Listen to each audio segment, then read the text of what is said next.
Rekaman kontrol objektif oleh drone pengintai artileri dan serangan udara Rusia di lokasi pertahanan Ukraina ramai dibicarakan warganet di media sosial Telegram pada Kamis 3 Oktober 2024. Bagaimana tidak, video ini disebut-sebut memperlihatkan rangkuman kerja tempur militer Rusia di berbagai arah selama bulan September kemarin.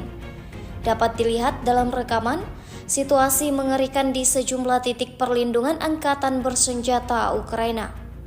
Militer Rusia menyerang dengan mengoperasikan semua senjata serta amunisi mematikannya, hingga tak ada kemampuan bagi militer Ukraina untuk melawan.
Download Tribun X sekarang, menghadirkan lokal menjadi Indonesia.